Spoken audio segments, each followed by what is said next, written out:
Hey guys, it's Elle with the Powerhouse Couples for Life. I am excited. It's Wednesday night, and it has been a great day for us. And so I'm so glad to come to you guys tonight. We are a relationship mastery company located here in Indianapolis, Indiana, and we are excited about helping couples, helping singles maximize their best life when it comes to love and relationships. We definitely love being able to help you just really unleash your true self, being able to get rid of any resistance that you may have about love or relationships, getting those core beliefs, those true core beliefs that will help you launch forward and progress in your love and relationship, whether you're already in a relationship or that you're wanting to get in a relationship. We talk about communication and how to really understand your man, understand your woman, how to really know what they're meaning when they say certain things that um, don't seem really of a big deal, but they really are when it comes to understanding one another, how to get understanding. We definitely take and tackle our goals, the relationship goals, how to establish principles to make that house come into a home. And definitely we're going to help you guys, just even if you're not, if you've been together for a long time, that you be able to definitely get back to that first time, first love, first intimacy, and really learning about the different types of intimacy to make that deeper connection, so that when you hit the bedroom, that it's all that it's caught up to be for you and your mate. And so thank you for tuning in. And so tonight we're talking about the two ways to really sabotage intimacy. And I think when it comes to intimacy, we really have to understand that it's about that emotional availability um, that I'm really going to tackle tonight. Definitely, there are two different types of intimacy that you really have to think about when you are in a relationship and seeing who you are, maybe who your mate is, reason why there is an issue. Thank you for tuning in tonight. And so the first one is really dealing with the that distant intimacy.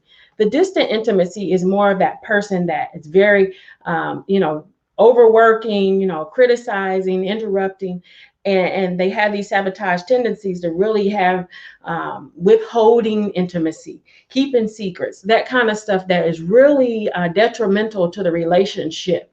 And their thoughts are, if I get close, I could lose myself. I might lose my freedom or individuality. And so you really, you're thinking like, well, why are these tendencies or behaviors that you see are happening when you know that that person truly wants to be loved?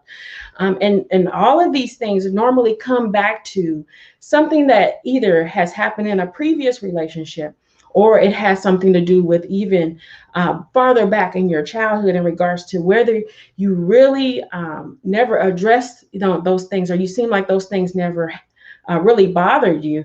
And for me, a lot of times, I didn't realize how much things in my childhood really bothered me in having relationships. I was the first child for the longest. And so, I remember people telling me like how I was and my tendencies, and being selfish. And so I replayed that I was selfish, selfish, selfish. And I know you may guys have heard me say that even when it came to my husband, I was really selfish. I was really distant, on certain things. And he was like, "What's up? We got to share, like we in this together. We live in, for the rest of our life. We really have to share these things." And so you have to, just kind of take a look at those behaviors. Are you exhibiting those behaviors, or maybe your mate is exhibiting those behaviors? And another thing that those type of people feel when they have a distant intimacy is that they're shielding themselves, by being emotionally less vulnerable. So a lot of times, it's like if I don't invest much into the relationship, then I won't feel like that I'm totally going to lose out on anything. I'm not taking a risk. And, it's definitely, you go your separate way and I go my separate way. And for them, they're going to begin to more or less focus on that negative aspect of things. Most likely they're more on the negative kick, just because they have those emotions, or those things are going through their mind that they're not really expressing to you, and or you're not really expressing to your mate the fact that you're feeling like, yes, I really want to have this really passionate love, this great connection, but I'm having some thoughts, I'm having some beliefs that are really hindering us from going forward. And so, you know, there's that wall that exists and there's that distance that exists, and it doesn't keep them going forward into the relationship that they really desire or want. And so you have to realize that is at some point in time that you really have to take that responsibility for that. And that's where I was. Like my husband, he's like, you can't keep blaming, somebody else. You can't keep blaming what you may have went through in other relationships, but you have to take that responsibility to say, I need you to be emotionally available for me and for our family, so that yes, I can really have the true you, and that you're not living in a state of, like you're still in this little girl state, or you're still in this little boy state, because you have yet to let go of those things. And so it is about kindly, really opening up, and laying it all out on the table when it comes to somebody, or if you're even realizing that these are some of your behaviors, that you really, I think, address them to say, what is it, my core beliefs? And we do a great job at really diving into getting into the core beliefs in our program, and really unlocking and unleashing those things, and really establishing new truths in your relationship. I'm sorry, in your mind, about your relationship, about yourself, about your love for somebody else, and your love for yourself, first of all. And then that's definitely what we tackle, is that love for yourself. But that you be able to get that together so that you can love somebody else. And that is very, very important. That yes, in giving out love, you have to truly love yourself. You have to truly have a worthiness. And a part of that distant intimacy is, yes, that exactly, that they're feeling like, I'm just not enough, I'm just not worthy of that, so I'm going to distance myself. And then on the other spectrum, there is the person that's needing that constant intimacy, that constant, connection. And they're really a person that, some people consider they're very needy. Some people consider them that, yeah, they're very clingy. And it's just that they are desperately wanting that love.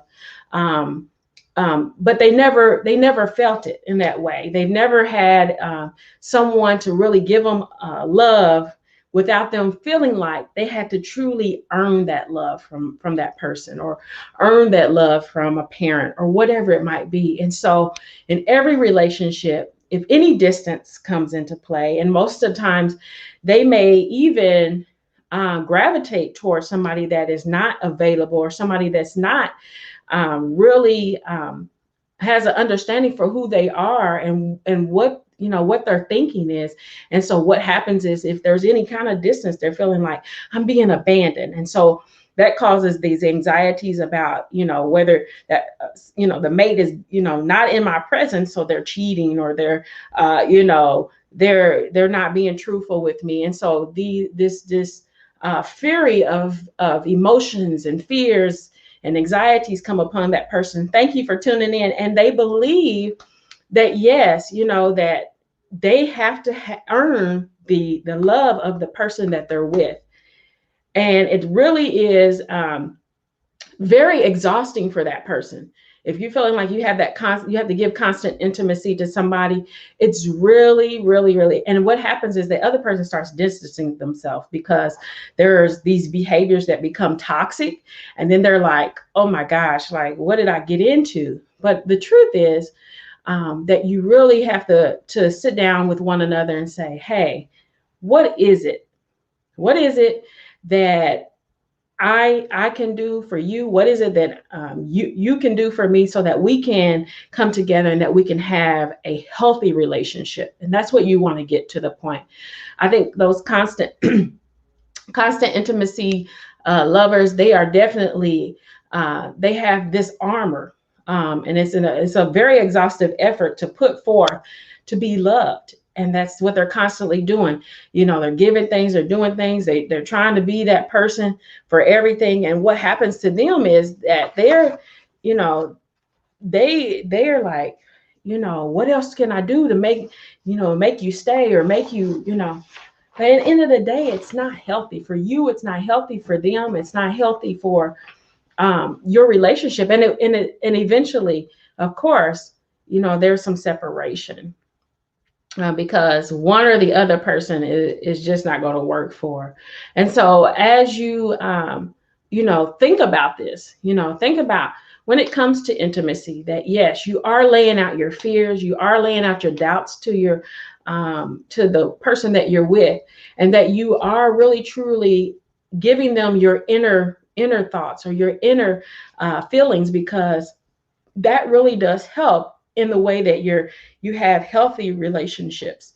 And this part is so important, because in being able to establish that for somebody, being able to establish a safe and secure environment or feeling within them, it's more or less, it's the reassurance for both types of people that sabotage intimacy. It's just security for them. As you can see, going down the list of things, yes, on the person that's distant, they need security, they need safety, they need someone to truly say, okay, I need a reassurance here. And I think we all do. We need a reassurance. If you're that person that's clingy and needy, but you really have to truly face those things that are beliefs that about how you are to love in both instances. And once you really face that, this is how I love. This is a healthy love. And a healthy love is truly realizing that, yes, I love myself first. And these are the things that I value. These are the things that make me who I am. I am unique. I am, this person that really has a gift and talent to give, not only to you, but to the world. But when you truly embrace that, and you're not reflecting on what happened to you in the past, or what happened, to you in some other relationship, but you truly are starting to see the person that you're with for who they are, and they already know who you are. That's the crazy part. For the longest, my husband, he's like, hey, I know who you are. I didn't, he told me, he said, I didn't make a mistake when I decided to marry you. He said, and if you continue on to tell me otherwise, then I'm going to believe that. And so you truly have to allow yourself to realize, yes, you are worthy. And yes, the love that you're receiving, you are worthy of. Thank you for tuning in. And so those are the two ways of definitely that you can sabotage your intimacy, is that you're starting these behaviors, you're having these behaviors that are really reflecting your partner or your mate away from you versus bringing them closer together. So let's focus on coming closer together. Let's get to the root causes of those things, and let's really address them from a standpoint of that of love, not of fear, but of love. And that's how you become a greater you. I definitely thank you guys for tuning in. I thank you guys, and I hope that this is a jewel that really did help you. I know everybody is on the edge of their seat about who's going to be our next president. And I love it. I love the memes. I love the energy that's going on with it. But definitely take a focus on you and on your relationship. If you would like to join us, I really would love for you guys to join us in our group, Next Level Relationship and Love Breakthrough. Definitely, if you're in this state of trying to figure out how can I get into a relationship that is not, that I don't have these sabotaging tendencies, give us a call. We definitely love to help you work through those things, and definitely schedule a call with us. Go to our page, Powerhouse Couple for Life. We love you guys, and we'll see you tomorrow night.